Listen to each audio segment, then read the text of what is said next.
How's everybody doing? Thank you for coming in to the live stream. As always, a good feeling with you.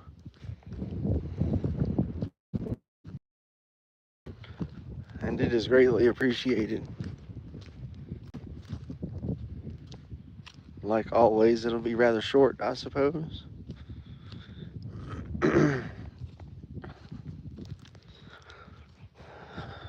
But nonetheless, it'd be great. And it'll be beautiful.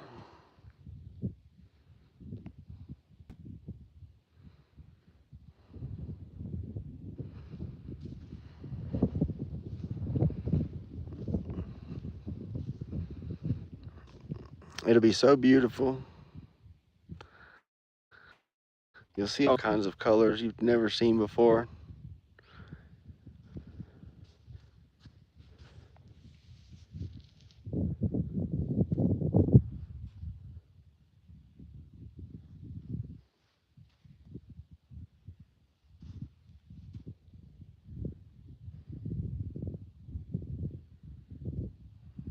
It's really nice out here.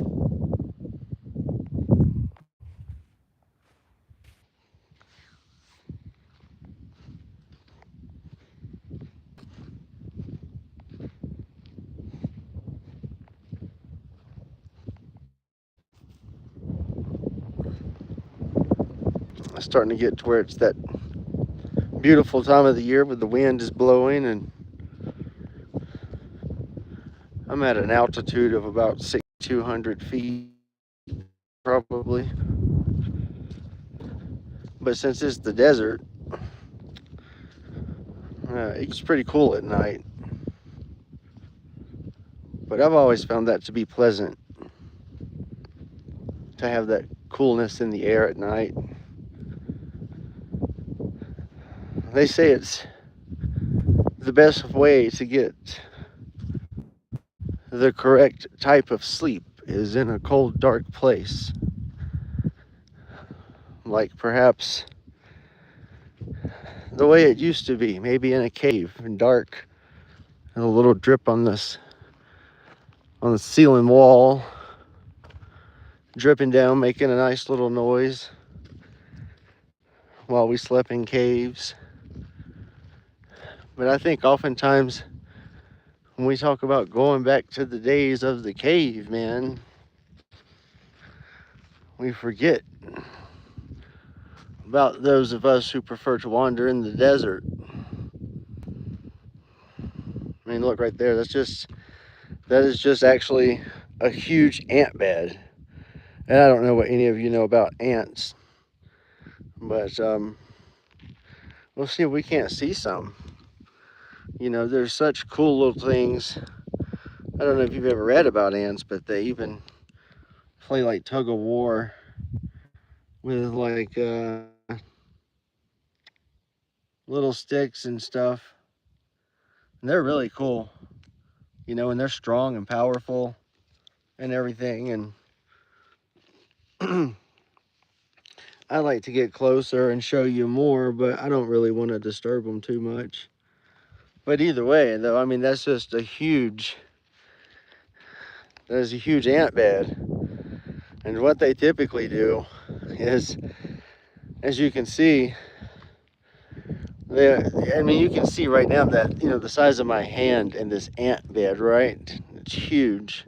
And I think that they bring these rocks here, probably it helps keep the surface temperature a little cooler, maybe, than the surrounding area, which is just dust, you know. And so, and it looks like they have, you know, two doors. One's probably for an emergency in case of a collapse, you know. I feel really bad for that engineer ant, you know. And you can see them right there. They're just kind of doing their little business, and that's pretty much the way you see these little guys all day long. And again, it's just an enormous ant bed. And you'll see them everywhere.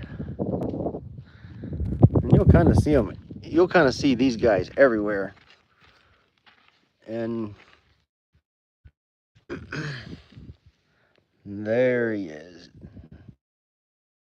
A little bit of a he maybe he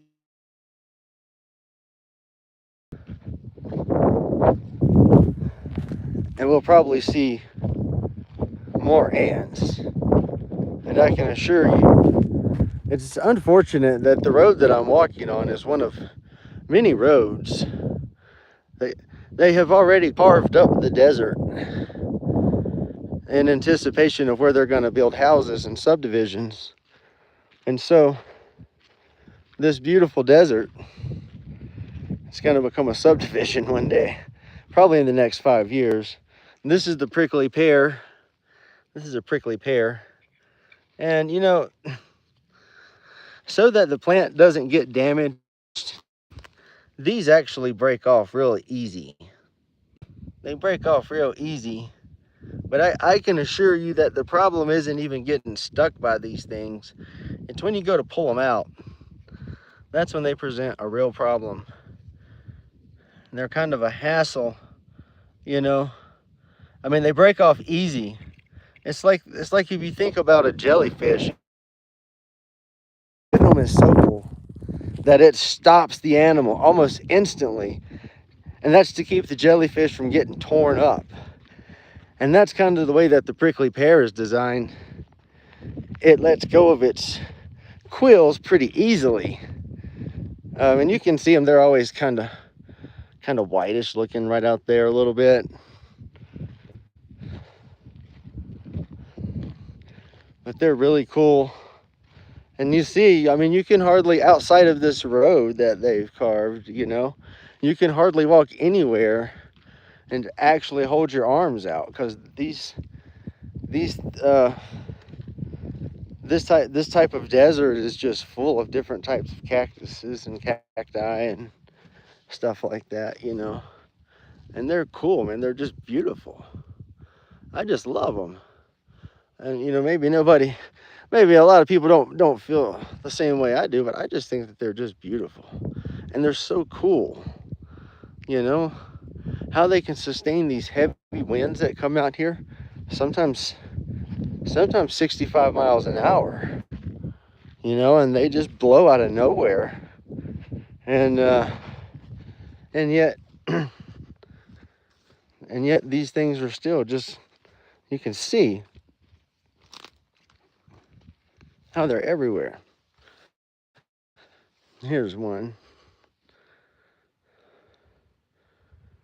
you know, there's one there, there's one here. Yeah, so they're just kind of neat, kind of everywhere you look, they're just there. And I like that idea more than I do subdivisions. But nonetheless, so here you go again with your ants. Again, you can see how they brought this gravel up. So they actually had a little bit of moisture here today.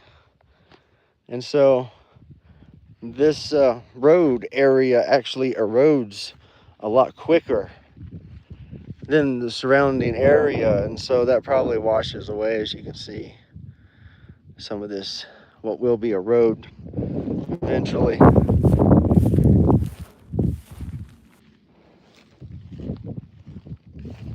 But it's really neat. I think the desert is the most beautiful place. It sure is fascinating. I mean, look at this guy right here. Look at this guy. Look at him, he's gonna stick his butt up in the air and something at me.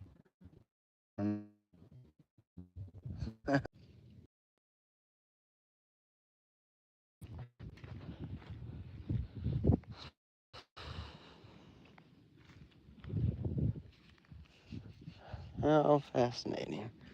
This looks like this was probably a bunch right here. Maybe it was a bunch of mushrooms.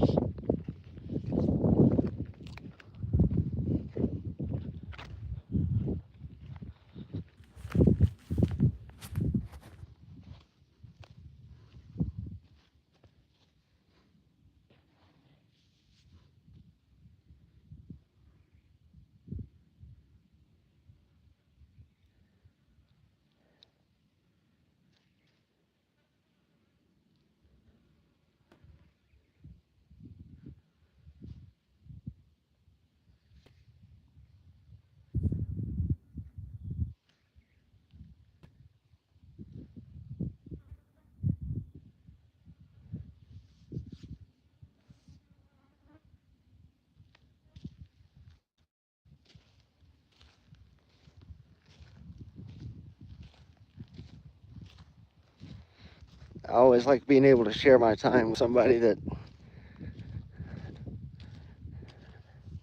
I always say if you're not interested, at least you're interested in being a good listener, right? And again, we have another huge ant bed here, as you can see. All that there. You can see these fine pebbles that they brought up here. So that's a pretty good size one.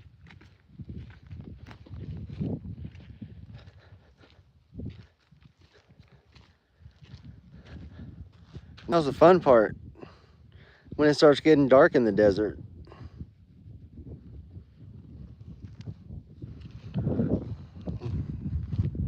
Boy, that sky is beautiful whenever it's dark, I tell you.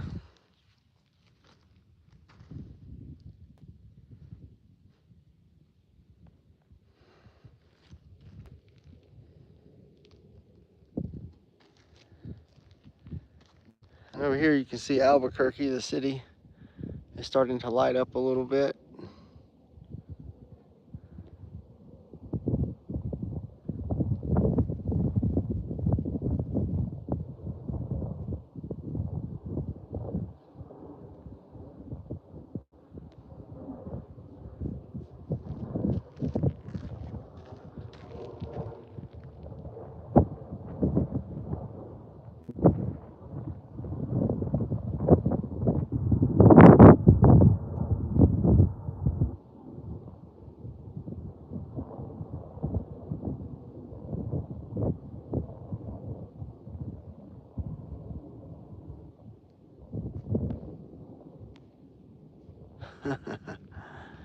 Got him.